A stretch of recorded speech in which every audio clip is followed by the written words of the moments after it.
it means 6 periods of time. And that could be 50,000 years each period, because the Quran even says that it could be 50,000 years as you count, right? A day could be. Okay, so,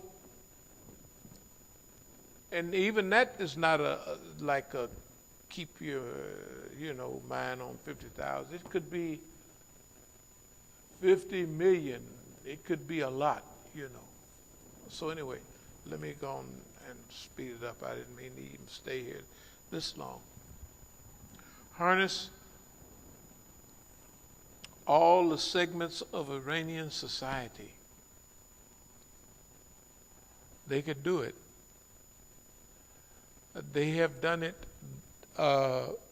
You have to be involved in it or something to understand what they've done. You notice every time I got to speak to people from Iran, I said, I want to thank y'all for da-da-da-da-da. They don't even know what they did. All because they mostly a little hungry here and there. They got to hustle. And they're too busy to think about what they've done. Well, we here can see part of what they've done. And they done knocked these people for a loop, man. And they just hit them with another haymaker, and we don't even know what it was, because they cut everything off the thing right away, right? So that means they got hit. We have to I'm going to go back and sit down and say, now, what did they hit them with? Let me see. Was it black magic, white magic? Something hit them. They just got hit bad. It could be the simple election. It could be the simple election. I heard them talking about it's going to be 20%. Well, if you got 50%, that's 30% higher. Well, they've always made that mistake. They always go by what Iranian people say. Like, for instance, cab drivers. If you'd have got in a cab in 1989, you would have thought, Iran won't last 2 weeks. Because Iranians are complainers. I don't know if I mentioned that before. They complain. But at the same time, they sent all their best pistachios, everything up to the war front by the busloads. Right? All the Americans that they would let come to Iran, they would catch a cab. You speak English? Yes. What do you think about what's going on here?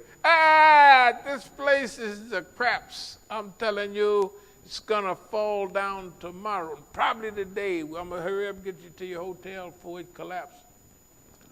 And when they came back here, that's what they put in the paper. They don't know. That's a national pastime. Complaining. Complaining. And it's an old saying. My brother knew it, and my older brother. But then even one of the Rouhanis up there in Canada was telling a story about a guy who's sitting on the steps, and he was crying. And so the other guy came and sit down, and he had bread and everything. He saw him crying, so he started crying too. So the other guy asked him, "Why are you crying?" He asked the first guy, "Why are you crying?" He said, I don't have no bread." "Why are you crying?" And the old saying, "Man, this guy is crying with a loaf of bread under his arm." That was old Negro saying, but it probably came from Persia. You're crying? Nigga, you crying? You got 2 cars, 3 houses, and 2 cutie pies. And you sitting up here moaning and groaning. What do you want? What's wrong with you? You're crying with a loaf. If you got it good, it's still a saying amongst old blacks. That nigga crying with a loaf of bread under his arm. I'm sure it came from Iran. So that's what the cab drivers, all the people do there. That's their national pastime, is complaining. It's cultural. But they sending all the good stuff up to the war front. They fighting like HELL, and they ain't even batting an eye. But if you ask them how they do it, oh man, this is craps, and they happy as they can be. They just, it's a custom. You know, it's a custom.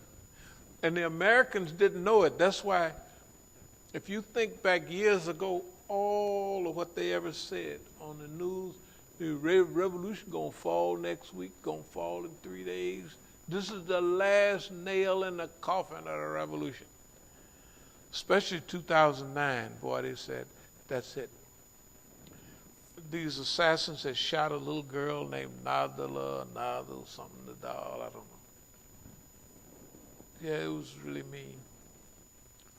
And they had guys on motorbikes shooting Revolutionary Guards. Everybody in Iran knew that those were munafiqeen, because the traffic is so bad in Iran. If you shoot anybody and you get in a car, try to get away, you can't get to half a block. So everybody do all the murders and killings, assassin, one on the bike riding and the other one shooting. And that's the way they do. That's munafiq style. Everybody knew it in Iran. They knew that nobody killed that girl but munafiqs. Okay, thank Allah, government freeing up, da-da-da-da-da. Back to my family, I thank Allah for freeing up. When they sent my sons to the penitentiary, they're still alive. Now, it would be all right, or it would be reasonable to think if all their friends and their environment was all alive, right? But if all their friends, each one of them, the oldest one and the young, they're dead and gone. And I looked at the whole class back in 77, 78, 77, 78. Yeah, when they graduated from, when my oldest son graduated from elementary school, all of the people are dead. Even some of the girls in OD'd of heroin and stuff. Years ago, because these guys are 50-something years old. They're almost going to be old as me in a minute. That's what I tell them. I said, man, y'all almost old as me. I ain't getting you no advice. You old as I am. You know, a government of national unity. I might slow down. I'll say a few more things. That's the main thing I wanted to talk about. Not the main thing. Let's see several more pages here. Suffering and sanctions. You lose a wealthy middle class, but you consolidate the poorer people. See, the people that should be whining and crying in Iran are not. They need help bad. But there's some good things. The things that cost a lot of money in Iran now are things that come from outside. Computers, laptops, this, that, and other, right? The stuff inside Iran, fruits, vegetables, foods, they rolling. And Iran got a certain climate that's nice up in the mountains. Then they got the desert climate, a whole huge percentage of it, most of it is desert. And you can grow and grow and grow as long as you got water. They're making use of that. Okay. Sanctions.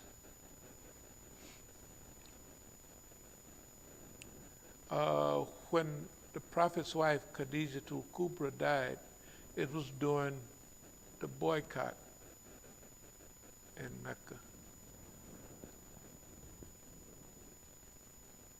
So sanctions hurt in some ways and they help in another.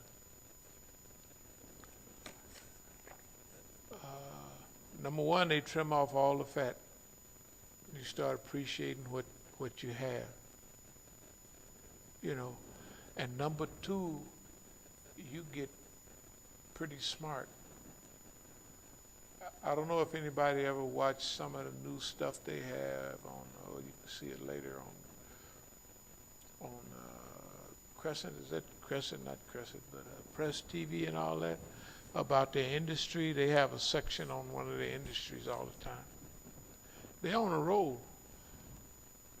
When I go to Iran, the tomatoes are giant red tomatoes. The doggone lettuce is 25% bigger than the lettuce, and it's heavy. You know what I mean? The tomatoes there are heavier. That means here they just getting puffed up. You know, there they growing at a nice slow rate and they get concentrated, and they're full of vegetables, easy to digest, all kind of good stuff. Let's see. This major contest is okay. I said a little bit before about the stuff about kindness and peace and optimism and cooperating with it. I can teach this with authority because this didn't happen to me. I can teach brotherhood with authority because there's been bad brotherhoods here, been surrounded by, let's call them those people. And they have done it with, pretty reasonable attitude. Actually, with just what we call it, love, optimism, and what have you. The major, okay, 20% non-voters, okay. Colombia, Mexican, okay. Black on black, this is about different people. Black on black, they instigate that. Mexican on Mexican, Mexican mafia, Mexican La Familia. They kill each other. Who would tell them that? Mexicans kill Mexicans. Right? They come from the same doggone village, they look the same. The boss man. Black on black, Negroes killing each other. Boss man. Colombians on Colombian, boss man. Iranian on Iranian, boss man. Arab on Arab, boss man. All of it. Boss man. Okay. Zuhud, love, kindness, optimism. The proof, what I'm talking about is we've been living it. It seems like to a lot of people, they're going to count everything and number of masajid, number of people coming there. We don't count, we don't use those. Those are not our criteria at all. When we come to Jummah, if we have 3 people, it's enough for Jummah. That's the way it's been all the time. We'll have Jummah. If not, we'll pray Dhuhr and go on home. And be just as happy and laughing, turning flips. Okay. Harness the power of people. I would mention 634, the surrender of Jerusalem. And Bilal called the Adhan and everybody was crying. Does anybody remember that in history? Yeah. They was thinking about, they hadn't heard Bilal call the Adhan and all, and it reminded them of the time of the Prophet sallallahu alaihi wasallam. But this is only 2 years after. Anyway, when we hear this stuff to you, maybe all that Magbag America and all that, that was a real big period. You know, for 10 years of that, the Imam was alive. And that was the time, the oppression is the same, or in some cases even greater now than then. But that time wasn't proven. You didn't have no guarantee. You didn't have no 5 years under your belt. You didn't have no 10 years under your belt. And everything this could be it. And all I had to do was go out and convince all the young people who were young then, the Iranians, that we're going to make it to this. That's the first time I met Javad Zarif. Javad Larijani. That was at UC Berkeley in Dwinelle Hall. That was back on the 7th of Tyr, 1981. Yes, it was.